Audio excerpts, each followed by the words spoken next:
This channel does not promote any violent, harmful, or illegal activities. All content provided by this channel is meant for an educational purpose only. Cancer Healer Center, a new beginning. আজ হাইকোর্টে মাধ্যমিকের admit বিভ্রাট মামলার শুনানি। 4 দিনের মাথায় শুরু হবে মাধ্যমিক পরীক্ষা, কিন্তু বিভিন্ন জেলার বহু পরীক্ষার্থীদের দাবি এখনো পর্যন্ত অ্যাডমিট কার্ড হাতেই পায়নি তারা। সরাসরি কথা বলবো আমাদের সহকর্মী শ্রাবন্তীর সঙ্গে। শ্রাবন্তী, আর 4 দিন বাকি জীবনের সবচেয়ে বড় পরীক্ষায় নামতে চলেছেন, তারা এখনো অ্যাডমিট কার্ড হাতে পাননি। একটি বা দুটি ক্ষেত্রে এরকম প্রশ্ন থাকলে তখন ভাবা যেত যে হয়তো মধ্যশিক্ষা পর্ষদের সেই অর্থে গাফিলতি নেই। এখানে দেখা যাচ্ছে বিভিন্ন জেলা থেকে এক গুচ্ছ ছাত্রছাত্রী তারা এসেছেন, মাত্র কয়েকটা দিন বাকি রয়েছে। গতকাল তারা মামলা দায়ের করেছেন বিচারপতি বিশ্বজিৎ বসুর ঘরে। আজকের মামলা একেবারে শুরুতেই রয়েছে, সেখানে শুনানি হবে। মূলত মধ্যশিক্ষা পর্ষদ বলছে স্কুলের গাফিলতি, স্কুলের বক্তব্য মধ্যশিক্ষা পর্ষদের গাফিলতি। উভয়কে উত্তর দিতে হবে। বিচারপতি বিশ্বজিৎ বসুর ক্ষেত্রে এখানে সুরাহা যদি মেলে তারই দিকে চেয়ে রয়েছেন এই এত সংখ্যক ছাত্রছাত্রীরা। একেবারে শ্রাবন্তী, দায় ঠেলাঠেলি চলছে, কিন্তু এর সমস্যার দ্রুত সমাধান হোক। আর হাতে মাত্র 4 দিন বাকি, তুমি নজর রাখো। অনেক ধন্যবাদ তোমায়। করলে কারণ মেয়েটা যদি পরীক্ষা দিতে না পারে, এবারে কোনো মানে কিছু করে বসলে বা কিছু হলে তখন সভাপতির সঙ্গে কি আপনারা কথা বলেছিলেন? আমি চেষ্টা করেছি, আমি কথা বলতে পারিনি কারণ উনি কথা বলতে চাননি। এখান থেকে বললো কথা বলা যাবেন না, কিন্তু বাকিরা কথা বলেছেন, বলছে কিছু করা যাবে না, এই লাস্ট পেমেন্টে কিছু করা যাবে না। পোর্টাল সব নাম শো করায় এইরকম কিছু টেকনিক্যাল সমস্যার জন্য আমরাও প্রথম হাতে করি আমাদের কিছু ভুল হয়েছে, যে কোনো স্টুডেন্টের জায়গায় অন্য স্টুডেন্টের এনরোলমেন্ট হয়ে গেছে। বাট সেগুলো এক্সট্রা স্টুডেন্ট নয়, স্কুলের স্টুডেন্ট যারা হয়তো এই 10-এ উঠে তারা পড়েনি বা টেস্ট পরীক্ষা দেয়নি, এরকম কিছু স্টুডেন্টের এনরোলমেন্ট হয়ে গেছে in place of proper student. কিন্তু সেক্ষেত্রে আমাদের দাবি ছিল যে যেহেতু আমাদের একটা আবেদন ছিল যে আমাদেরকে একবার স্কোপ দেওয়া হোক, নাহলে এই বাচ্চাগুলো 2025-এ মাধ্যমিক পরীক্ষা দিতে পারবে না। বলছে এটা 9 লক্ষ ছেলের ব্যবস্থা করতে গিয়ে আর 50টা ছেলের ব্যবস্থা করা যাবে না। কেন যাবে না? সামান্য এইটুকু এতটা সামলাতে পারছেন আর 50টা ছেলের ব্যবস্থা করতে পারবেন না? এই টালমাটাল পরিস্থিতি আমরা কথা বলেছিলাম শিক্ষাবিদ পবিত্র সরকারের সঙ্গে, তার বক্তব্য শোনাবো। এই সব পরীক্ষার্থীদের, সমস্ত পরীক্ষার্থীদের পরীক্ষা সুনিশ্চিত করতে হবে, এটা হচ্ছে পর্ষদের দায়িত্ব। ছেলে মেয়েগুলো উদ্বেগে রইল, তাদের যে পরীক্ষার ক্ষতি হবে কিনা এতে তার দায়িত্ব কে নেবে? তার জন্য পর্ষদকে বা তার স্কুলকে দায়িত্ব নিতে হবে। এটা পুরো একটা অব্যবস্থা। এই অব্যবস্থা অকর্মণ্যতার জন্য তাদের সতর্ক, স্কুলের বা পর্ষদের সতর্ক হওয়া দরকার ছিল। কেন এটা হলো? এটা অত্যন্ত লজ্জার এবং ধিক্কারযোগ্য একটা ব্যাপার। গত 31শে জানুয়ারি থেকে নিখোঁজ ছিলেন ব্যবসায়ী।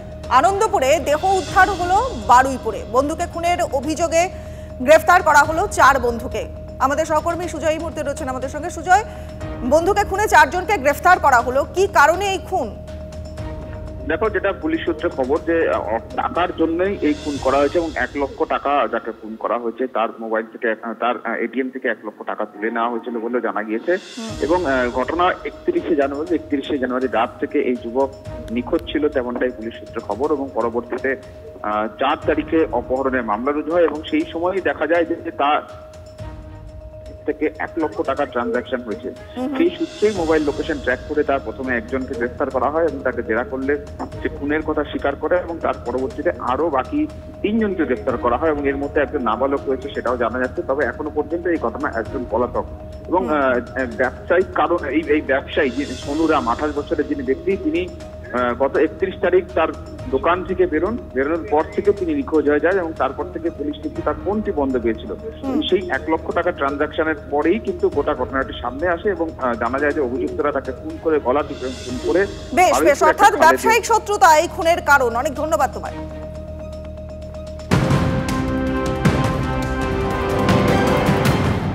খাস কলকাতায় ফের আক্রান্ত উর্দি। সরস্বতী পুজোর বিসর্জনের অশান্তি থামাতে গিয়ে আক্রান্ত গার্ডেন রিচের এসআই এবং মহিলা সিভিক ভলেন্টিয়ারকে মারধরের অভিযোগ।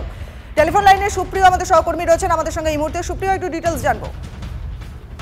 দেখো, এখনো পর্যন্ত যেটা জানা যাচ্ছে যে গতকাল গার্ডেন রিচ থানা এলাকায় একটি সরস্বতী পুজোর প্রসেশন বের হয় এবং সেই শোভাযাত্রাকে কেন্দ্র করে একটা অশান্তির পরিস্থিতি, ক্লাবের যারা সদস্যরা ছিলেন তাদের মধ্যে একটা অশান্তির পরিস্থিতি তৈরি হয় পাহাড়পুর রোড এলাকাতে। আর সেই পরিস্থিতি সামাল দিতে সাব ইন্সপেক্টর অরুণ কুমার মাইতি, তিনি আরো কিছু পুলিশ কর্মী ছিলেন, এমনকি একজন মহিলা সিভিক ভলেন্টিয়ার ছিলেন, যার নাম এখনো পর্যন্ত আমরা পুলিশ সূত্রে যেটা জানতে পারছি যে সঙ্গীতা পরে নামের একজন সিভিক ভলেন্টিয়ার। এবং এই অশান্তির থামাতে গিয়ে কিন্তু সাব ইন্সপেক্টর অরুণ কুমার মাইতি এবং ওই মহিলা সিভিক ভলেন্টিয়ার তারা আক্রান্ত হন, তাদেরকে এসএসকে হাসপাতালে নিয়ে যাওয়া হয়।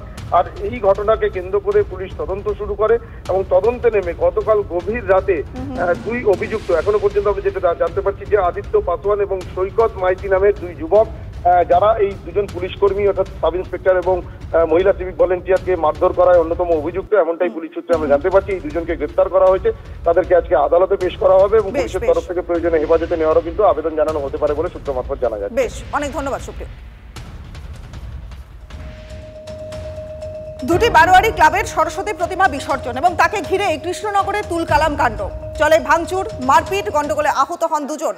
পরিস্থিতি সামাল দিতে লাঠি চার্জ করতে বাধ্য হয় পুলিশ। আহতদের শক্তিনগর জেলার হাসপাতালে ভর্তি করা হয়েছে।